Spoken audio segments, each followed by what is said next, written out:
आज बात करेंगे हम एनएफटीज़ के बारे में। एनएफटीज़ क्या होती हैं और जो अभी करंट एनएफटी को लेके हाइप चल रही है, इतना सारा मार्केट में तहलका मचा हुआ है। लोग मिलियंस और बिलियंस में एनएफटीज़ को बेच पा रहे हैं, उसके ऊपर अपने व्यूज़ दूंगा। और साथ ही मैं आपको बताऊंगा कि आप एनएफटीज़ में फ़ायदा ले सकते हैं या नहीं, और आपको एनएफटीज़ में क्या क्या आप सेफ़ रह के आप क्या चीज़ें कर सकते हैं। तो उन सब सिनेरियो के बारे में बात करेंगे। दोस्तों, एनएफटी अगर होता क्या है आपको मैं डिटेल में बताऊं तो एनएफटी को आप इजी लैंग्वेज में आप समझ सकते हो कि जैसे एक बिटकॉइन है, ठीक है। अब वो इंटरचेंजेबल है दूसरे बिटकॉइन के साथ, ठीक है। और दोनों की वैल्यू भी सेम है, ठीक है।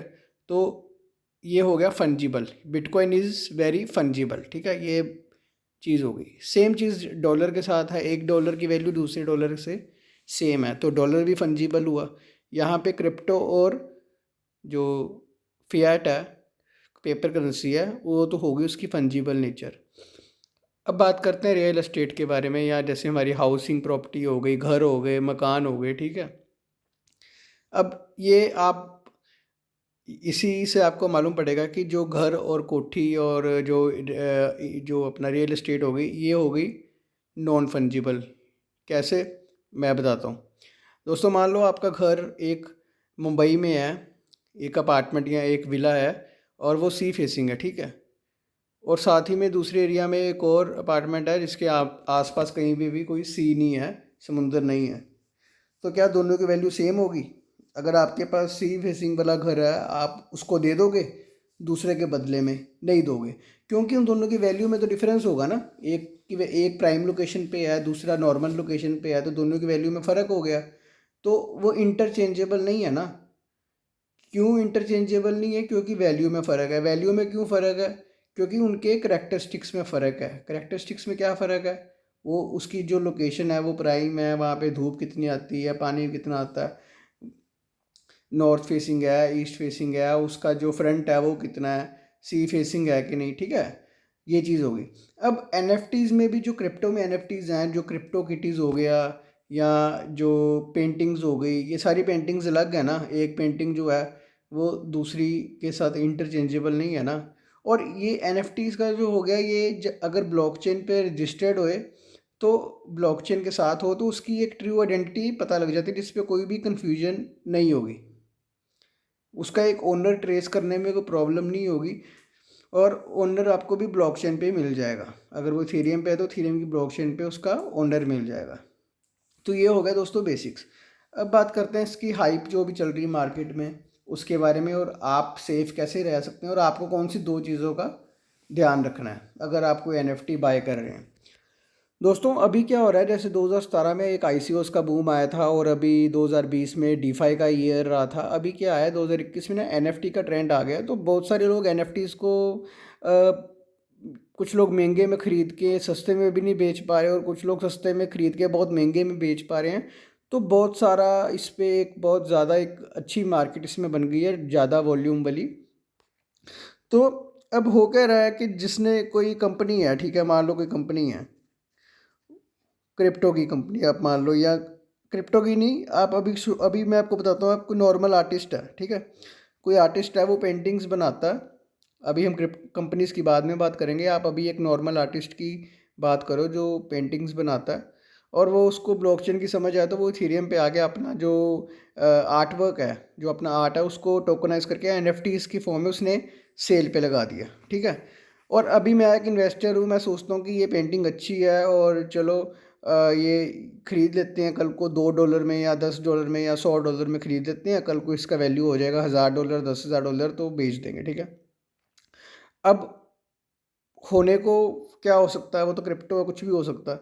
बट मुझे क्या लगता है कि होगा क्या, कि जब लोगों को मैं मालूम पड़ेगा ना कि वो जो पेंटिंग है वो एक नॉर्मल आर्टिस्ट द्वारा बनाई गई है, और उसकी कोई ऐसे सिर पैर नहीं है, कोई वैल्यू नहीं है, और वो कल को $10 या $100 की जितनी की भी उसकी कॉस्ट प्राइस थी, उतने की भी नहीं रहेगी, कोई खरीदेगा ही नहीं। क्यों? क्योंकि उसमें कुछ ऐसा तो है नहीं कि वो ऐसी इकलौती पेंटिंग है। वो तो आर्टिस्ट कल को दोबारा बना देगा, एक बिकी, दूसरी बिकी, तीसरी बिकी, बनाता चला जाएगा। वो पेंटिंग्स या उसके मिलती जुलती पेंटिंग, उसमें कोई सिर पैर नहीं है ना, ठीक है। ये हो गया मेरा। क्योंकि इसमें इसमें क्या होता है कि मान लो कोई कंपनी भी है, ये तो इंडिविजुअल की बात हो गई। अब बात करते हैं कि कोई क्रिप्टो एक्सचेंज है, कोई कंपनी है, वो एनएफटीज मिंट कर देती है, बोलती है कि ये 100 लिमिटेड एडिशन एनएफटीज हैं, ठीक है, तो ये बेचने के लिए हमने रखी हैं। अब होगा क्या कि वैसे ही एनएफटीज 100 हैं या मान लो थाउजेंड्स भी हो सकते हैं, उसकी क्वांटिटी तो वो डिटर्मिन करनी पड़ेगी ना। अब हंड्रेड्स या थाउजेंड्स एनएफटीज हैं, तो आप इसको कंपेयर करो उन क्रिप्टो करेंसी से जिनकी सप्लाई वैसे ही ज़्यादा, उनके दाम हम बोल सकते हैं कि इतने बढ़ेंगे। बिटकॉइन की 20 मिलियन लिमिटेड सप्लाई, 21 मिलियन, तो तब उसके हिसाब से उसका रेट है। अब अगर एक चीज़ है, एनएफटी है, अगर मुझे मालूम है कि ये वैसे ही इसकी मैक्सिमम सप्लाई है, टोटल सप्लाई इसकी 100 है या 1000 है, तो मैं उसको ख़रीदूँगा फ्यूचर में? नहीं खरीदूँगा, क्योंकि ऐसा थोड़ी नहीं वो एक ही है। उसका रेट तो तब बढ़ेगा ना, अगर वो मार्केट में इकलौती ऐसी चीज़ है तब उसका रेट बढ़ेगा ना। अगर वो है ही 100 200 हज़ार, तो उसकी वैल्यू तो वैसे ही कम हो जाएगी ना। उसको तो आप अगर ख़रीद भी लोगे बड़े हुए रेटों में, तो आपका नुकसान होने के चांसेस ज़्यादा हैं। हो सकता है कि जब ये हाइप ख़त्म होगी ना और लोगों को समझ आएगा, तो मालूम पड़ेगा कि कोई ख़रीदने वाला है ही नहीं, बचा ही नहीं है। अब बात करते हैं कि इसमें आप फ़ायदा कैसे ले सकते हैं। तो मेरी एडवाइस आपको एक सिंपल सा है, एक रूल फॉलो करना। आप उन एनएफटीज़ को ही देखना जो कि आपको पता है कि एक इंडस्ट्री के एक प्रोमिनेंट लीडर ने बनाई है। जैसे अगर बात करें, अमिताभ बच्चन इंडिया में बॉलीवुड का है, ठीक है, एक पाइनियर है, ठीक है, एक हेड है, एक टॉप है उस पर, ठीक है। तो वो कोई एनएफटी निकालता है और वो उसकी क्वांटिटी जो है मार्केट में वो सिर्फ एक हो तो अच्छा है, अगर एक से ज़्यादा भी है ना तो भी रिस्क है, ठीक है। तो आपको ये समझना है कि बनाने वाला कौन है, कितना रिनाउंड है, कितना फेमस है, वो देखना है, और उसकी क्वांटिटी कितनी। ये दो चीज़ों पे फोकस जरूर करना, नहीं तो इसमें भी फंस जाओगे। वो जो 2017 में जो आईसीओ वाला आया था ना, उसमें जैसे लोग कई बर्बाद हो गए थे ना, वो वाला काम मत करना। कम से कम इतना इतना देख लेना कि बना कौन रहा है और कितने बने हैं, बस, ठीक है।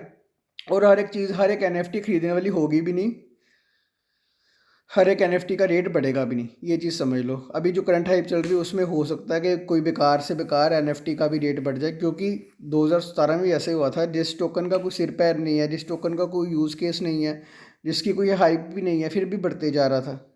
ये वही चीज़ है, बस इसको उस वे में समझ लेना, ठीक है। अभी बात करें, अगर जो लोग ट्विटर पे ट्वीट्स जो हैं उसको एनएफटी का टोकन करके बेच रहे हैं, तो वो तो मेरे को बहुत ज़्यादा मतलब एक रिस्की चीज़ लगी है। जिन लोगों के पास पैसा है ना, वो तो ख़रीद लेंगे। आपको उस चीज़ से दूर रहने को कहूँगा, क्योंकि एक ट्वीट की क्या वैल्यू हो सकती है। ये तो कोई वो चीज़ तो है नहीं है कि एक चुटकी संदूर की कीमत तुम क्या जानो रमेश बाबू, वो चीज़ तो है नहीं है।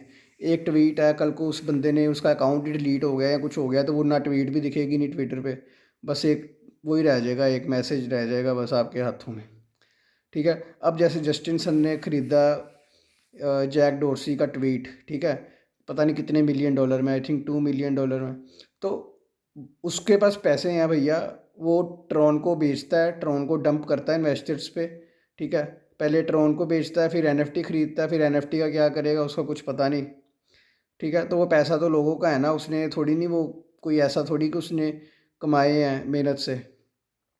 वो तो ट्रॉन बेच के फिर अगले दोबारा बेच देगा, या ट्रॉन बेच के दोबारा कोई एनएफटी ख़रीद लेगा। तो ये ऐसा काम आप मत करना कि इन सब लोगों को, बड़े लोगों को देख देख के आप कोई ऐसी गलती कर बैठो जिसका आपको बाद में खमियाजा भुगतना पड़े। तो दोस्तों, यही एक वीडियो, इसमें एनएफटी से मुझे कुछ चीज़ें कवर करनी थी। उम्मीद करता हूँ आपको ये इन्फॉर्मेटिव लगा हो। अगर हाँ, तो वीडियो को लाइक करके और कमेंट करके हमें सपोर्ट करना। और साथ ही में अगर आप क्रिप्टो करेंसी वर्ल्ड में नए हैं, तो आप वज़ीरक्स क्रिप्टो करेंसी एक्सचेंज पे अपना अकाउंट बना सकते हैं, जिसका लिंक आपको डिस्क्रिप्शन में मिल जाएगा। तो दोस्तों, फिर मिलते हैं अगली वीडियो में। तब तक के लिए अपना ध्यान रखिए, सतर्क रखिए और सेफ रहिए। ओके दोस्तों।